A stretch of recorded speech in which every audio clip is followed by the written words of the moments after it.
Internautes de ESAE Télévision, bonsoir à toutes et à tous et bienvenue au rendez-vous de l'information. À la une de l'actualité, ce 1er décembre 2025 a eu lieu à l'Université de Parakou la 3e édition de la rentrée solennelle de l'École nationale de statistique, de planification et de démographie. Plus de détails dans cette édition. La quête de vérité et de justice reste au cœur de l'actualité africaine, du Mali à l'Afrique du Sud en passant par le Cameroun.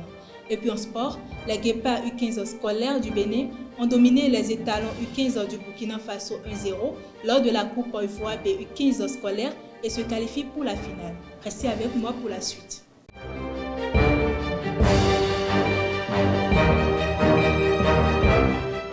Rebonsoir chers internautes, la 3e édition de la rentrée solennelle de l'École nationale de statistique, de planification et de démographie de l'Université de Parakou a été effectuée ce lundi 1er décembre 2025 à l'amphithéâtre B de l'UP. Cette rentrée s'articule autour du thème « Intelligence artificielle au service de l'enseignement supérieur, ressources accessibles et pratiques pour soulager l'apprentissage chez les étudiants ».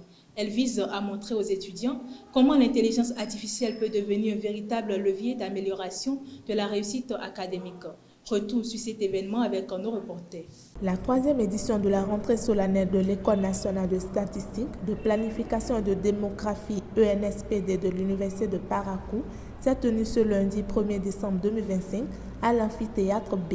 Placée sous le thème « Intelligence artificielle au service de l'enseignement supérieur, ressources accessibles et pratiques pour soulager l'apprentissage chez les étudiants », cette cérémonie marque un nouveau virage pour l'institution. Ce qui nous a amené à proposer ce thème, c'est-à-dire ce qui a amené le conseil pédagogique de l'UNSPD à proposer ce thème, c'est la question cruciale liée à l'autorisation ou non de l'utilisation de l'intelligence artificielle dans nos activités. Est-ce qu'il faut continuer par réprimander, critiquer ou bien empêcher l'étudiant de l'utiliser ou bien plutôt lui apprendre ce qui est bon et comment l'utiliser sans oublier son intelligence? Dans une salle comblée, enseignants, responsables académiques et invités ont répondu présents pour accompagner le NSPD dans cette dynamique tournée vers l'innovation. Les interventions officielles ont insisté sur l'urgence pour l'enseignement supérieur béninois d'intégrer les outils numériques et l'IA dans ses méthodes pédagogiques. Chers amis, désormais au niveau de notre université, nous voulons avoir des étudiants qui sont bien formés, des étudiants qui font de la recherche, mais des étudiants qui débouchent sur des innovations. Et c'est pour cela que je voudrais profiter de cette tribune pour vous appeler à innover. Et que je voudrais aussi vous dire que le vice-rectorat chargé de la recherche est à votre disposition pour vous accompagner sur cette voie-là. Je vous encourage à travailler dur, à être curieux et à vous engager dans la vie de notre établissement. Ensemble, nous pouvons faire de cette année une année de réussite, de progrès et de succès. Je n'oublie pas le challenge que je vous ai lancé lors de la rentrée académique passée, celui de la création d'innovations dans le domaine qui est le vôtre. J'espère que vous allez me présenter vos créations au cours de cette journée. C'est sur ces mots que je déclare ouverte cette 3e rentrée solennelle de l'UNSPD. Les étudiants, eux, ont saisi la portée de ce rendez-vous. Conscients des enjeux que pose l'intelligence artificielle dans leur processus de formation, ils se sont dit prêts à relever le défi et à s'approprier ces nouvelles ressources pour optimiser leur apprentissage. J'ai aussi retenu que l'IA va bien au-delà de ce que l'être humain peut penser. Avec l'intelligence artificielle, les informations sont précises et ça nous évite des erreurs que nous faisons en travaillant nous-mêmes. Notre profil de statisticien ou de planificateur, en collaboration avec l'IA, nous pouvons désormais travailler avec plus de rapidité, avec plus de précision, plus de rigueur dans ce que nous faisons. Avec cette rentrée solennelle, l'UNSPD de Parakou affiche clairement son ambition, celle de former une génération capable non seulement de maîtriser les chiffres, mais aussi d'apprivoiser les technologies qui façonneront les métiers de demain. La faculté d'agronomie de l'Université de Parakou a lancé officiellement sa rentrée académique 2025-2026 le samedi 29 novembre. Organisée par l'Association des étudiants de la faculté d'agronomie en collaboration avec le bureau d'union d'entités agro, la cérémonie a rassemblé étudiants, enseignants et professionnels du secteur, marquant le début d'une année axée sur l'entrepreneuriat. Reportage avec Elvi Kongweto. À l'Université de Parakou, la communauté agronome a effectué sa rentrée académique le samedi 29 novembre 2025. Une cérémonie organisée par l'Association des étudiants de la faculté d'agronomie en collaboration avec le bureau d'union d'entités agro. Discours, échanges professionnels et moments de fraternité, cette rentrée a tracé la voie d'une nouvelle génération d'agronomes engagés.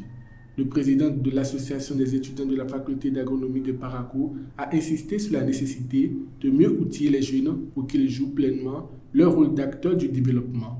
Force est de constater qu'après la formation en agronomie, beaucoup d'étudiants n'arrivent pas à s'insérer dans les emplois professionnels.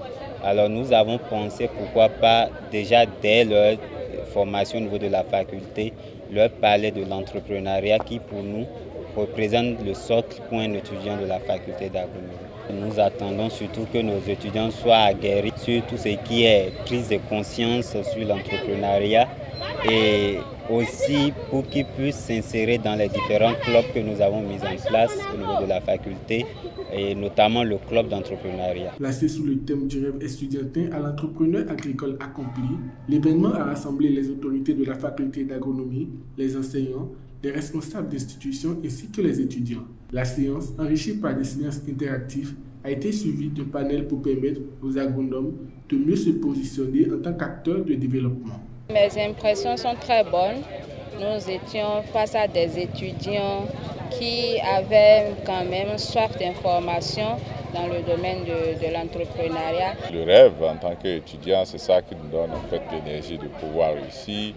Et je pense que les organisateurs ont pu mettre ensemble en fait un panel assez diversifié pour traiter de la question. Donc je pense que c'est une réussite.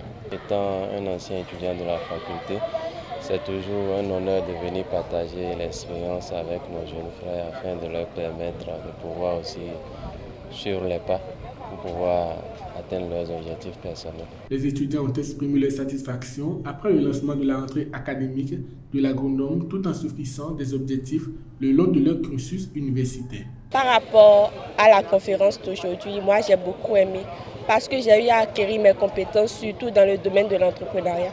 Ce que moi je pensais en fait de l'entrepreneuriat, j'ai carrément développé d'autres compétences et tout grâce aux aînés qui étaient venus pour partager leurs connaissances avec nous. J'ai retenu beaucoup de choses par rapport à l'entrepreneuriat et les qualités qu'il faut développer pour entreprendre et les objectifs, tout ce qu'il faut avoir pour entreprendre. Les différentes autorités ont profité de l'occasion pour laisser des encouragements à l'endroit des étudiants. Les agronomes que vous êtes, ils sont attendus partout. Votre métier n'a pas de frontières. L'agronomie n'est pas seulement un domaine d'études, c'est une voie d'avenir. Vous êtes les architectes du monde alimentaire de demain, les ambassadeurs de la nature et les innovateurs dont la planète a besoin. Vous, jeunes agronomes, vous devez être conscient que dans 10, dans 20 ans, c'est vous qui allez gérer le secteur. Non, je serai peut-être vieux ou peut-être même mort, mais attention, c'est vous qui allez gérer le secteur. Donc si vous n'êtes pas conscient d'être à présent de votre rôle, si vous n'êtes pas conscient de ce que vous êtes venu faire à la faculté d'agronomie, attention, dès à présent, il faut reprendre conscience. La cérémonie a pris fin avec la remise d'attestation aux meilleurs étudiants de chaque promotion. Une rentrée pas comme les autres, inspirante, mobilisatrice et tournée vers l'avenir. Les jeunes agronomes de Parakou repartent avec une mission claire, mettre le savoir, l'audace et l'innovation au service d'une agriculture durable pour le Bénin. Une caravane a parcouru les artères de Parakou ce mardi 2 décembre pour annoncer l'ouverture de la campagne de vaccination contre le cancer du col de l'utérus.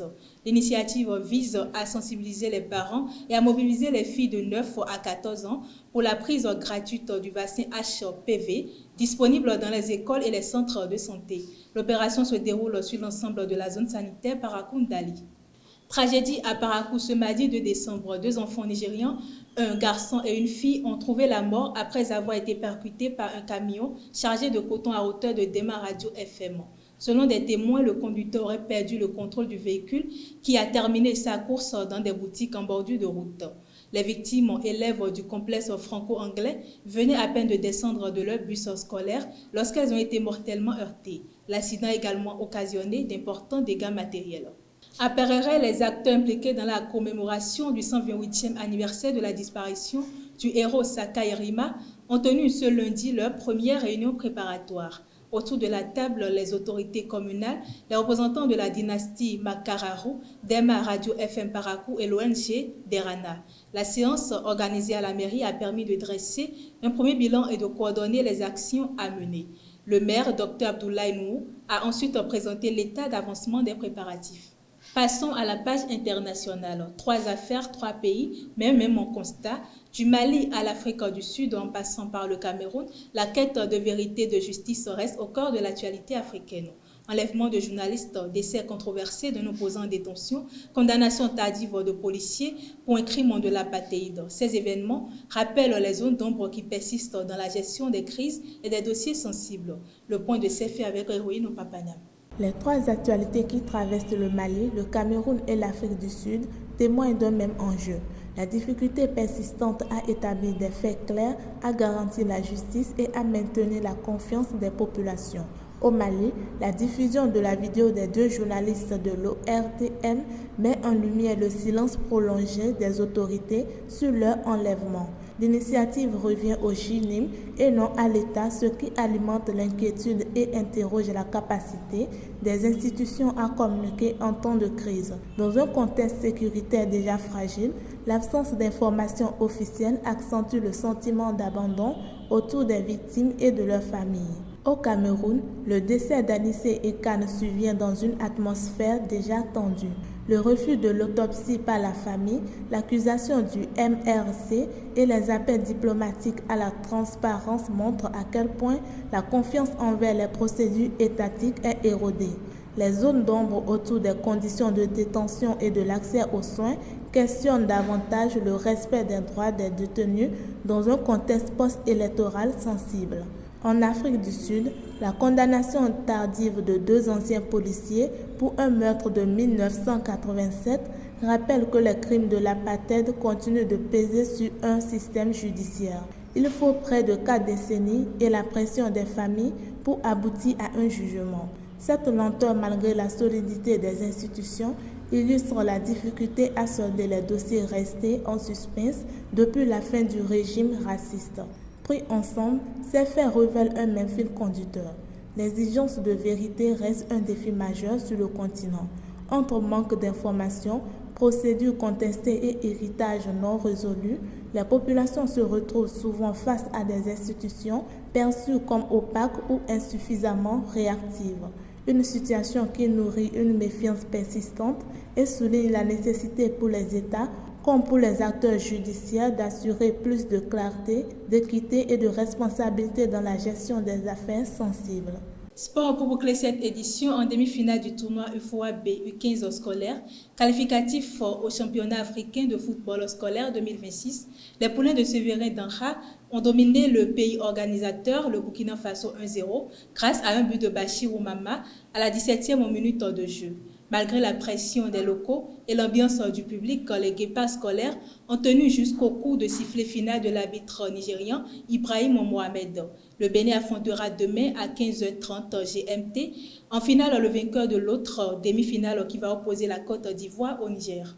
Enfin, à moins d'1 mois de la Coupe d'Afrique des Nations 2025, la décision de la FIFA de ne libérer les joueurs que le 15 décembre, soit quelques jours avant le coup d'envoi au Maroc, suscite l'indignation des sélectionneurs africains.